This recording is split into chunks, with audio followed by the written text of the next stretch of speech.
The best way to start making money in a developing country is to start a business for two reasons. One, there isn't anything much to do anyway. And two, starting a business in that environment is way easier than anywhere else. That's because all you have to do is make a stupid simple business for the most basic needs of your people. And to help you out even more, here are 10 low-cost businesses that we consider a great place to start for any aspiring entrepreneur. Number 1, local transportation services. Okay, so we'll start off with this one because it's one of the most basic but profitable business ideas out there. During our recent trip to Uganda, we met a longtime Aluxer who actually runs a local transportation business. Her name's Fiona, and she is the embodiment of the entrepreneurial spirit. Fiona has multiple businesses, and all of them are easy and straightforward, which is why they work. One of them is a local transportation business, where she buys cheap cars and rents them out to individual drivers. So why is it simple? Because you can start with one car or motorcycle, one bike or rickshaw, one boat, whatever your most common method of transportation is. It's straightforward because everyone's got a need to be places. It's a great way to create an additional and passive source of income. And what's so cool about it is it can be scaled at any time if the demand increases. But some things important to mention here are, first, depending on the place you live in, you can pick a different vehicle in order to satisfy the demand in your market. For example, in India, it might be a good idea to rent auto rickshaws, while in African countries, scooters might be a better pick. Secondly, you don't have to pay a lot of money for the vehicle. A second-hand scooter or a car will do as long as it's in good shape and safe to drive. Whatever the case, a small investment is required, but if you've got some pocket money on the side and don't know what to do with it, starting a local transportation business could be a great idea. Number 2, recycling businesses. One man's trash is another man's treasure. Did you know there is a business in Kenya that uses plastic waste in order to create building blocks, roofing tiles, drainage gutters, and even manhole covers? And the cost of production is 25% cheaper than concrete. As people change the collective mentality regarding the safety of the environment, there's an increasing demand for businesses that can creatively turn trash into gold. Binish Desai, an entrepreneur from India, dubbed the Recycle Man, has managed to turn discarded face masks, industrial paper, and gum waste into paving bricks. You might have to get your hands dirty, but if there's demand and money to be made, who cares, right? The point is, there's a lot of waste that's waiting around to be picked up and sorted by someone willing to make some money. In some cases, you can even pick this plastic out for free.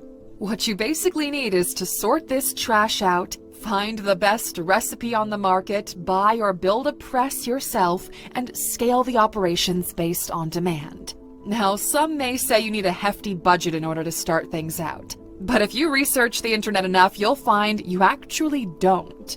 While it's true you might need to invest some money in the beginning in order to kick things off, most folks build their presses for just a few $1,000s or simply rent them.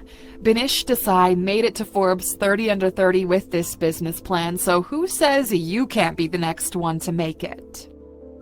Number 3, distribution businesses. Since population density is much higher in developing countries, you could successfully start a distribution business there. Fast-moving consumer goods, food products, personal care products, chemicals, fresh fruits and vegetables, they're among the most profitable items that people trade on the market. Starting a distribution business could be a wise decision for first-generation entrepreneurs. That's because this type of venture allows you to start a business with much less risk and financial investment. Besides that, many developing countries may have less competition in the distribution industry, which can make it easier for a new business to gain a foothold in the market. Developing countries often have a high demand for goods, including basic necessities and consumer products. And this demand increases in remote areas where people have to walk miles in order to reach a shop or a food deposit. A distribution company can fulfill this demand by providing a dependable and efficient method of delivering goods to customers. If you know an owner of a local store or supermarket, ask them if they're interested in working with you on providing this service. That could be a really great starting point. Number 4, cash crop farming. Agriculture is the most important sector in the majority of third world countries, and growing cash crops generates more income than any other farming activity.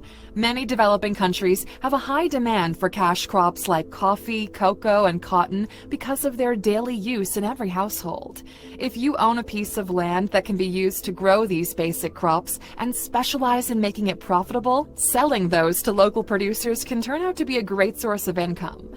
If you don't own one, maybe buy a piece of land with a few friends. And we're not even discussing the potential exports here because that's a lot more complicated, but it's definitely something to consider.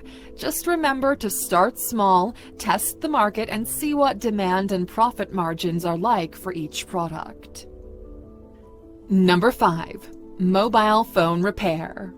Pretty much everybody owns a smartphone in 2023, and in developing countries, most of them, unlike iPhones, are easy to repair. Where there's a high demand for a service, there's also an opportunity to make money. Most people prefer fixing their old devices because it's simply cheaper than buying a new one. If you can specialize in that and capitalize on this idea by offering reliable services in your community, you'll have no problem making an honest buck. Additionally, if you've got some pocket money on the side, you could even consider buying broken phones, laptops, or devices. Fix them up and sell them for a profit to people who can't afford new ones. But before you do that, make sure to research your market properly. You don't want to get crushed by players who are exploiting this niche. Number 6, water delivery. If there's one thing that people lack in poor countries, it's access to clean water. In some cases, people from remote communities have to walk entire miles in order to reach a place that can provide them with a source of fresh water. But what if there was someone who could bring that water to them instead? Now, if you're already living in a community where this is an issue, you can capitalize on that and make an honest living out of it. According to the World Health Organization, nearly 1/4 of sub-Saharan Africans don't have access to safe drinking water, and many of them have limited access to water for basic sanitation and hygiene. So, the demand is quite high. But you don't have to wait for an NGO to come up and dig wells. You can do it yourself, and maybe with that transportation business, you could use it to distribute that water within your community. Number 7, handicrafts. Now, if you've got a creative mind and enjoy working at home, you could consider starting a crafts business. Starting a business from home requires very little capital investment, and it's a great way to leverage your passion for a certain niche. Now, what's cool about this is that often products made by crafters are unique, and people fall in love with that. Starting from basic bracelets to jewelry and unique decorative items, you could leverage your creativity in order to create high-quality items with basic materials. In this case, the only cost of production you need to take care of are the materials, which you can buy from a local shop or order at a very cheap price from the internet. What's important to mention here is that handicrafts businesses will do well in tourist areas especially. That's because tourists love to buy homemade and unique trinkets they can take back home to offer up as gifts to their friends and family. And if those trinkets also have certain cultural values, that's also a plus because people love to take home a little piece of the place they visit. In any case, starting a handicraft business is one of the safest ways to start a business in a poor economy because of the low cost of production. Number 8, home cleaning services. Here's a simple but effective strategy. Start by using the products you're already using to clean your own house. When you start getting profits and you want to expand, then begin buying more specialized equipment. You could also expand this by offering window cleaning services for businesses, though this might require some additional investment and maybe a ladder or two. And if you learn the skills, you could even offer pool cleaning or aquarium maintenance services, but keep that in mind for later.